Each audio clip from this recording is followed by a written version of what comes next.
wu Sénégal loolee nag moom mooy tënk jotaay wile nga xam ne daañ ko amal ci xibaar yi monsieur Sidia ginnaaw itam bi nga teewloo njiit bu réew bu Sénégal ni ki démb lan lañ mën a jàpp ci li nga xam ne moom moo di discours bi. waaw li ñu mën a jàpp xam nga ni dafa jéem a aborder sujet yi bëri. ci discours bi muy économie muy agriculture muy yeneen secteur sauf que ñun en tout cas partenaires sociaux yi dañu yaakaar ne. côté volet social moom laaluñ ci lu bëri. mais laal naa faire mbas mi aussi insister conséquence mbas bi ci nu mu impacté économie bi. te réew yëpp ñu koy joytu. donc encourager aussi askan bi pour ñu gën a góorgóorlu ci respect mooy mesure barrière yi. parce que prévention moo ñu mën a sauver fu mu nekk nii. tant que vaccin ñëwagul donc il faut que ñu góorgóorlu.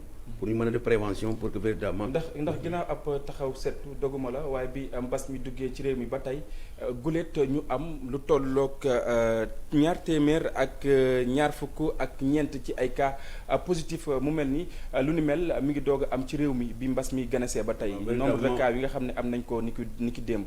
waaw véritablement bu compliqué parce que lii moom mosu fi am. donc ñu yaakaar ne véritablement il faut que ñu jël la chose au sérieux. bu ñu ko deful nag dina indi ay tolof parce que bii moom. chiffres yi ñuy dégg moom bu dee noonu moo nar a continuer. ça va être extra explosif parce que suñu structures yi amuñu capacité wu traiter. nombre de cas yooyu. donc je crois que vraiment. ñu ngi ñaan yàlla nag affaire bi bañ a law. mu gën a aggravé parce que sinon ñun dinañ am ay jafe-jafe boo xamante ne. kenn du mën a xam conséquences yi. surtout ñi nga xam ne dañuy kii faat seen bakkan ci feebar bi yóbbu leen. je crois que vraiment doy na waar fu mu nekk nii daal. góorgóorlu rek sinon rek affaire bi day déborder. discours à la nation bu njiit bu réew bu Sénégal nit ki démb mu mel ni nag lutte syndicale bi dafa am pàcc wu am solo woo xamante ni yéen a ngi ko doon xaar. ci li nga xam ne moom moo di discours bi njiit bi réew bu Sénégal noppee ban jàngat nga ci am. enfin man personnellement. damay wax ne c'était un peu déçu. que si côté lutte syndicale yi dégguma ci benn. intervention ak beneen conférence de presse bi nga xam ne moom la def encore. posé wuñu ko question ci secteur social. te ñëpp xam nañu ne actuellement nii boo si les enseignements. am na ay questions yoo xam ne ñu ngi koy posé am na ñoo xam ne sax ñu ngi commencé. bëgg a dem grève. nga jël ñun secteur santé. travers agent collectivité locale yi nga xam ne ñooy liggéey ci santé. dafa mel ni dañuy def discrimination ci li nga xam ne mooy ndàmpaay bi nga xam ne moom jiite réew mi moom moo ko décidé woon pour jox ko liggéeykat yi. donc ñu gis ne véritablement question yooyu abordé wu ko vraiment on était un peu déçu. parce que ñu ngi déposé suñu préavis de grève fan yii passé. ñu yaakaar ne dina ci wax pour que ñu méngale nit ñi. képp kuy liggéey santé nga nekk santé publique. dañu war a xam ne ñun ñëpp ñoo toll parce que. maanaam yemale. université yi ñu jàng foofu la ñuy jàngee ñun ñëpp foofu la ñuy jàngee école yi ñu jàng foofu la ñuy jàngee donc mënuñu comprendre ñun ñëpp ñu nekk ci terrain bi parce que dañuy fàtte ne collectivité locale. démembrement état la.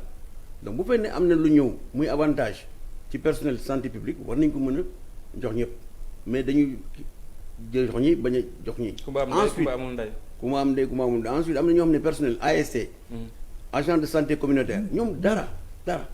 gisuñu leen laaluñu dara waxuñu dara ci ñoom te ñoom ñoo def liggéey boo xamante ne c'est extrêmement difficile parce que ci terrain bi ñoo fa nekk centre yi suñu cas yi suñu centre de santé yi amuñu personnel bu doy dañuy jël personnel d'appoint muy personnel ASC mais ñoo on a rien prévu pour amuñu statut amuñu dara ñuy fay ko ay weer 20 000 francs 30 000 francs ma yaakaar ne vraiment jot na pour que ñu wax ci mbir moomu ñu xool ñooñu naka lañ di jàppale pour ñu am statut wala naka lañ di jàppale pour que ñu am émolument yu xamante ne c'est digne émolument décent pour que ñu mën a dund ñu mën a kii seen jàpp ak fi mbas mi toll ndax itam ñi nga xam ne ñoom ñooy yëngu ci wàllu corps docteur lépp loo xamante ni rek ñu ngi koy def ci réew bu Sénégal mu di ab dogal wala bokk loo xamante ni ñi ngi ko ŋànk cëslaay yi ñu ngi ci àddu foogoo ne ñooñu lañ ci war a gën a jiital ndax itam jàngoro coronavirus bi ngi fi boobaak léegi te itam ñu gis ne ñu ngi def liggéey bu am solo ci wàllu yi. xam nga tey personnel santé bu fi nekkuloon musiba am parce que ñoom ñoo nekk en première ligne te njiitu réew mi ci boppam comprendre na au départ ne il faut ma jàppale leen jox leen ndàmpaay boo xam ne dina leen motiver xam naa ne xaalis moom du doy mais au moins def na signe pour que ñu mën a joxe ndàmpaay bi nag ñun xamuñu nu mu demee parce que bi ñu joxee montant xaalis yi ci ministère de la santé dañu dégg ne ñu ne 50 000 la agent bu nekk di am par mois étalé ko sur 6 mois donc ñun xam nga ne amuloon commission d'attribution donc ñàkk commission boobu mooy indi ñoo xamante ne y a des retards par-ci parce que am na ñoo xam ne jëluñu leen en compte bu fekkee ne commission amoon na partenaires sociaux yi ñu woo leen ci taawal ji ñun dinañ mën a xam bu ñu xayma ñaata la ku nekk war a am mais tey dafa mel ni ki réponse amatul ci question boobu te ñun en tout cas agents collectivités locales yi mer nañu découragé nañu parce que prime bi nga xamante ne dafa ñëwoon pour motiver nit ñi dafa démotiver nit ñi finalement. wala njuuj njaaj yaa ngi koy wax boobaak léegi ci say ay janook way taskatu xibaar yi wala bokk yenn ci ay plateau yoo xamante ni da nga koy faral di def maanaam li nga xam ne moom moo di yorin wi ci koppar yi nga xam ne daal nañ koy dugal ci waama mi boobaak léegi yaa ngi wax ne que ne dafa am loo xamante ni daf ci xaw a sooxe. mais leerul parce que te argent public la. nguur gi président nee na nañ joxe 60 milliards ou 64 milliards. dolli après mu dem ci dawal tuuti joxaat 11 milliards. mais war nañu wax clé de répartition bi naka la. ban pàcc la ñuy jël jokkoo matériel bi. ak ban pàcc la ñuy jël pour motiver personnel bi. parce que lu ñuy fàtte mooy composant de ressources humaines dafa am solo. donc ñoom war nañu. expliquer askan bi tey distribution bi. maanaam attribution motivation yooyu naka la demee. mais kenn mënu xam opacité totale. donc ma yaakaar ne loolu vraiment mënul continuer donc ñun ñu ngi interpellé ñi nga xam ne ñoo yore affaire yi maanaam koppar bi nga xamante ne moom lañ jiite réew bi jégaleel liggéeykat yi. nañu expliquer lan la ñuy def ak koppar bi ba ñii nga xamante ne war nañ ko jotuñu. loolu mooy question bi te loolu duñ ko bay danañ dem ba ci au bout. parce que dañu yaakaar ne ñëpp alalu mbooloo dénkaane la. donc véritablement dañu war a joxe explication. joxe parce que président de la République ci boppam moo ne gestion vertueuse ça veut dire que ne bu ñu nekkoon fii yëf da ngay toog ak ñi nga xam ne ñoo nga sexal nga expliquer leen comment utiliser ces fonds là mais ñun ñu toog ñu ne depuis 6 mois ñu ngi daw ci loolu on a tout fait pour ne pas bouger parce que dañu yaakaar ne période mbas mi vraiment am na yeneen question yi sax da ngay rus poser ko mais finalement dañu yaakaar ne dañu bëgg a teg ay dof wala je ne sais pas nanguñu ñu wax jox xaalis nanguñu expliquer loolu mënul wéy donc je crois que jot na vraiment autorités yi nga xam ne ñoo yore mbir mi ñu expliquer askan bi bu dee xaalis amul su ne xaalis amul fan nañ ko dugal mais bu dee xaalis am na nañ ñu fay. bu ñu fayal nag ñun danañ continuer xeex bi. parce que dañu yaakaar ni ay droit la. droit acquis la dañu ko war a jox parce que am na benn partie bu jotoon 4 mois. sur 6. am na ñoo xam ne 0 franc. sans compter ASC yi agent de santé comme dañ leen di fàttee. c'est pas normal ñoom ñoo nekk ci système gis nga tey boo demoon service municipal. 40 agents ñoo fa nekk titulaire 150 agents ASC ñu leen jox ay ndàmpaay yu ñàkk a fayda te ñu ngi liggéey foofu ñii 10 ans ñii 15 ans. amuñu perspective kon lu ni mel yéen a ngi ko doon xaar ci discours à la nation. ñu ngi doon xaar discours à la nation dinañu wax ne discrimination bi. dañ ko war a bay parce que état moo transféré compétence collectivité locale ba tax na tey am na ay mairies yuy gérer centre de santé ak poste de santé te système santé pyramide la. poste de santé bi centre de santé. ba ci hôpital fu mu lu ci topp ak lu ci toppaat. voilà donc loolu moo tax ñu ne pourquoi affaire bi war a yem fële rek benn côté mu bañ a wàcc fi mu war a def donc loolu mooy question bi te ñun dinañ ko poser fu ñu ko war a poser bind nañu sa bataaxal njiit réew mi pour que mu arbitre parce que moom moo décidé ne dina nañu toppatoo personnel de santé bi ñu gën leen motiver pour ñu bañ a am ay problème période bi parce que période bi ñëpp a war a mobiliser pour jàppale askan bi surtout deuxième phase bi nga xamante ne commencé nga wax nga tey ay chiffres inquiétants tout à fait donc vraiment il faut pas ñu indi ay coow ci secteur bi nga xamante ne tey coow waru fa am pour affaire xaalis waru fa am ci yorolin wi gis nañ leen itam leneen yéen a ngi ko doon def boobaak léegi ay préavis de grève yoo xamante ni yéen a ngi ko doon déposé yeneen yu ni mel tey ngeen ñëw ne gisu leen seen bopp ci discours à la nation bi nga xam ne njiit bu réew bu Sénégal daal di ñu koy jagleel askan wi ni ki démb jamono yi temb may wax ak yow lan moo war a nekk seen stratégie yi nga xam ne di ngeen ko teg ci atum 2021 bi. waaw dañ teg stratégie ñu adapté ko parce que. démb dama dëgg njiit réew mi naan moom du gis brassard rouge. xanaa léegi ñun brassard marron la ñuy takk bopp. en fait c'est pour rigoler un peu. xam naa ne moom sax dafa ko wax loolu rek pour rigoler. mais stratégie bi mooy. gën a yëglu. par rapport à sunu doléances yi. gën a yëglu par rapport à nos revendications pour que ñu jël ko en compte. parce que bu ñu ko defalee réew nag loolu la nit ñi contestation sociale bi lan la c'est pour améliorer les conditions d'existence des travailleurs. mais loolu ci lañuy loolu mooy suñu mandat ñun. suñu mandat mënuñu ko on peut pas fuir devant le mandat des travailleurs. dañ ñu ne lépp li nga xamante ne avantage te war nañ ko am nañ ko teg fu ñu ko war a teg ñu discuter ci mais bu fekkante ne yow da ngay déposer préavis yi. te préavis boo ko déposé da ngay toog weer balaa nga mën a dem grève mais kenn du la woo ñu xaar ñaari fan à la veille de la grève woo la ne li kaa ñu waxtaan xam nga loolu. mais à chaque fois dañuy mel ni kuy lettu ay dégguma. c'est ça li nga xam ne moom moo di seen i ay bëgg-bëgg. c'est ça c'est-à-dire que tout le temps c'est comme ça. da ngay déposer préavis ñu xaar ba 2 jours avant la grève ñu ne leen kaa ñu waxtaan alors que maintenant mënoon nañu ne très tôt. qu'est-ce qu'on doit faire lan la ñu war a def. pour ñu éviter surtout période bii. secteur santé moom. ñëpp war nañ góorgóorlu ba mu bañ a am coow. parce que on a d'autres choses à fouetter ci nga xamante ne mooy mbas mi bu wër adduna bi yëpp ñëpp jaaxle. ay France ay États-Unis Angleterre te dégg naa ne yeneen souche ñoo génn ci virus bi. souche yu gën a grave yu ci mel ni comme yu mel ni Angleterre ak Afrique du Sud. dégg naa beneen souche moo gën a ci virus bi. donc nit ñi ñu ngi poser question sax est-ce que vaccin bi ñuy créé dina mën a jël en compte yooyu. pare bopp la ñuy dem ci mouvement d'humeur.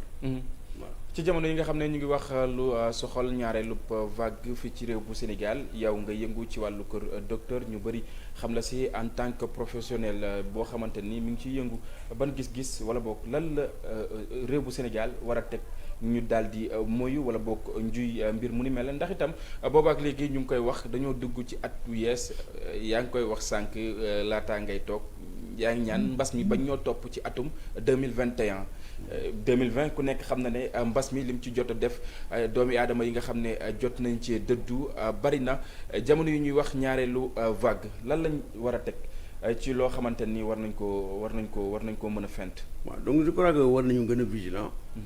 bu fekkente ne ay mesures yu contraignant la ñu war a jël sax. ñu jël ko pendant qu'il est temps. balaa affaire bi di ëpp loxo parce que boo ëppee loxo. kenn dootul attan dara.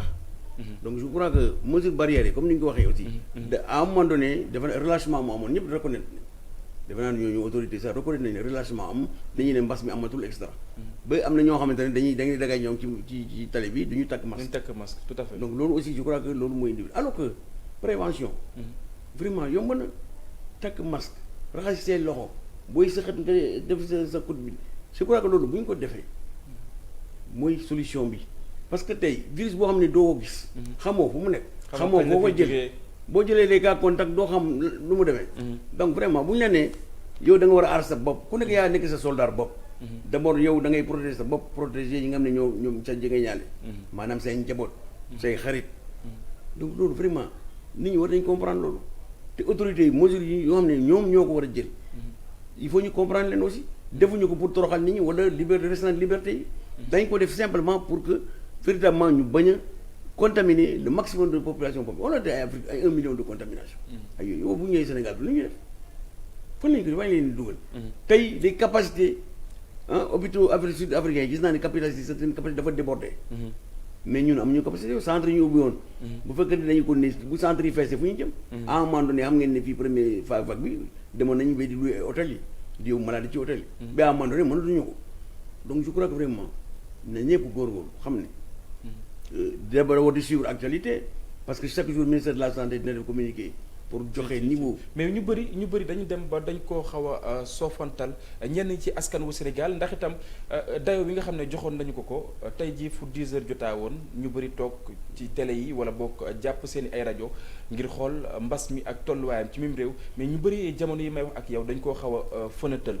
waaw c'est vrai que comme je l'ai dit ba ñu demee ba amoon na ñu ne moo Sénégal am na résultat yu baax. kii bi wàññeeku na ñëpp bayeeku te alors que loolu waruloon dañu waroon continuer insister impliquer communicateurs yi mooy journalistes yi ak yëpp ñu jox leen moyen ñu gën a communiquer gën a impliquer nit ñi mais malheureusement à un moment donné bon ñëpp daal di bayeeku bàyyi extra ba affaire bi fu mu toll nii je crois que ça revient en force mais il n'est jamais trop tard pour bien faire donc je crois que loolu moo tax ma ne ñëpp war nañu góorgóorlu ànd ak autorités yi pour que lu ñu leen tere ñu def ko lu ñu leen recommandé ñu def ko pour que véritablement ñu mën a aar askan bi. da ci am solo waaw. loolu daf ci am solo da ci am solo ndax itam loo xamante ne ni gane na la ci atum yàlla lëmm nit ñi di wax li nga xam ne moom mooy jàngoroy coronavirus boo seetloo ci atum 2020 ba tey moom moo nekk li nga xam ne moo di actualité ci réew bu Sénégal ak itam bakkan yi nga xam ne jot nañu cee wala boog doomu aadama yi nga xam ne jot nañ cee dëddu mu mel ni itam atum 2021 war a nekk at boo xamante ni dañ ci fàttalu jàngoroy coronavirus di wax naan atum 2020 jamono jamono yi nga xam ne coronavirus sonaloon na réew bu Sénégal ñu jot a faatoog mbir mu ni mel mu mel ni itam war nañ mën a def ab taxaw seetlu ci li nga xam ne moom moo di mbas meeg tolluwaayam waaye mel ni dama lay sant gërëm la bàyyi la nga dem wéyal li nga xam ne moom moo di activité yi mu mel ni itam njiit bu réew bu Sénégal dina dégg li nga xam ne moom moo di seen i ay bëgg-bëgg bu fekkee am na message boo xamante nii rek bëgg nga koo jàllale. waaw c'est-à-dire que message bi mooy. réew yu bëri. bokk na ci réew yu développé sax. dañu ñàkkaloon fayda secteur santé. joxuñu ko gëddëm. te xam nañ ne. peuple boo xam ne amul système santé bu normal. boo xamante ne capable na jël en charge préoccupation yi du dem. donc ñun ñëpp reconnaître nañ ne erreur la ñu def. parce que dañuy santé gouffre financier la secteur non rentable comme éducation. ñoom loolu la ñuy xalaat parce que financiers yi capitalistes yi loolu la ñu xam. duñu nangu ñu toppatoo secteur santé ñu bàyyi ko ñàkkal ko fayda di tabax ay bâtiment yu rafet doo ci dugal matériel bu ci war ba pare doo recruter personnel surtout personnel bi dafa doyul loolu mooy dëgg gis nga bu ngeen defoon enquête su ngeen defoon enquête suñu centre de santé di ngeen gis ne fukki nit titulaire 50 nit ñoom ne amuñu benn situation foo lañu nekk di débrouiller nga dem ci hôpitaux yi ñooñu ñu ngi leen di tudd prestataire de service. waaw doguma la njiit bu réew bi Sénégal mi ngi wax ne que ne daañu gën a dolli code docteur yi ci réew mi. waaw boobu ñu ngi koy rafetlu parce que 500 la wax. mais il faut le reconnaître également. non je reconnais que d'abord d'ailleurs recruté woon na première tranche. recruté woon na fii. léegi mu ne dina dolli 500 médecins. ak 1000 paramédicaux. daal di gëstu itam ñi nga xam ne seen i ay situation xawut a.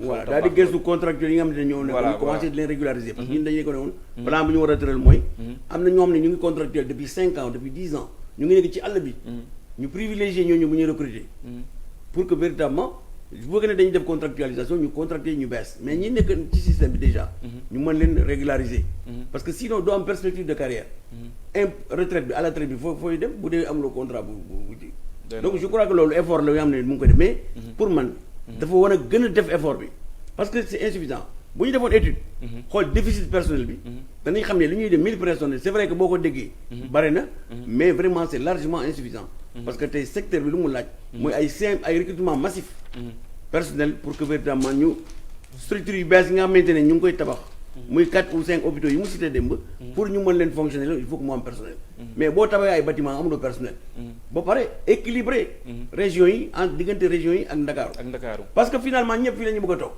ñu créé ci spécialiste bu am nga dem ci ay hôpitaux benn biologiste moo fa am extra donc loolu je crois que aussi pour loolu il faut une politique de motivation du personnel maanaam incitation au personnel pour ñëw leen gën leen jox ay moyens ñoom ne dañuy encouragé ñu dem ci àll bi nekk ci àll parce que ñoom itam dañu soxla scanner dañu soxla yeneen jumtukaay mais tant que yëpp a ngi concentré wu fii du sotti.